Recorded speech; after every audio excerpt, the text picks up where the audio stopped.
Bang video, I've been getting an increased amount of messages from Muslims. And no, they are not death threats or any kind of aggressive or insulting messages this time.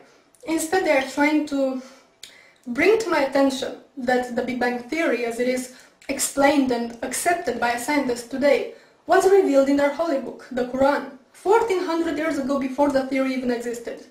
And they argue this by bringing certain verses in the Quran which, interpreted correctly, they say, clearly describe the Big Bang cosmological model. I will insert them in the sidebar. Also, if you do a search on YouTube by the terms Quran and Big Bang, you will see what I mean, it's all over the place. Now, I'm not gonna argue and dissect them simply because, well, one, my arguments would just basically say, yo, look, them verses have nothing to do with the Big Bang. To which the responses would be, oh yeah, they do, and this can go on forever. And two, because you can read them for yourselves. I mean, the claim that these verses have any scientific merit to them is as ridiculous as putting a miniskirt on a sumo wrestler and calling it a ballerina. No, he's just wrong. So instead I'm just gonna ask one question to the Muslims making this claim. And not just this claim, because you see, while most Christian creationists try to negate science altogether, going, evolution? Where? Big Bang? Never happened. But no, Muslims have a different approach. They go, it's all here in my book, man.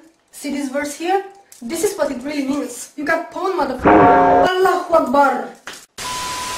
So my question is this. If the Quran really predicted modern scientific theories, such as Big Bang and evolution, then why didn't you Muslims come up with those theories ages ago?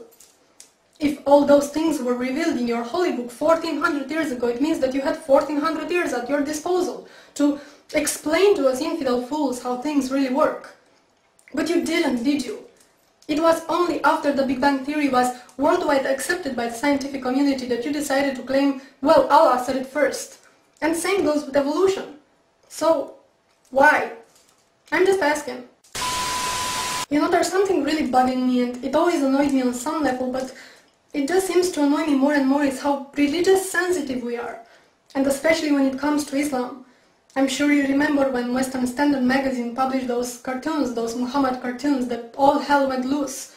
And the publisher of the magazine was interrogated by the Canadian Human Rights Committee because he disrespected this holy religion that doesn't even know the meaning of human rights. It's sadly ironic. And this wasn't an isolated case. The same thing happened to Maclean magazine, I think it was, in 2008. Or the movie Fitna, which got banned.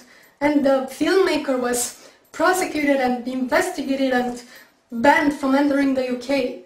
All this while he was under constant death threats from Muslim extremists who were offended that he portrayed Islam as being violent. Again, the irony. And what annoys me even more is the converts. The people who weren't indoctrinated into this religion from childhood, but grew up exposed to human rights values. For now to convert to Islam and come preach how wonderful and sciency and peaceful it is. The religion of peace that punishes apostasy with death. Oh, how great it is to live in the Western society and get all religious sensitive and offended when a particular dogma is criticized. Do you know that 1/3 of the world doesn't even have religious freedom? And it's not a coincidence that those countries are so populated they account for almost 70% of the world population. Let me say this again. 70% of the world population doesn't have religious freedom. You will have to look at the calendar and see what year it is, and ask yourself, what the f***?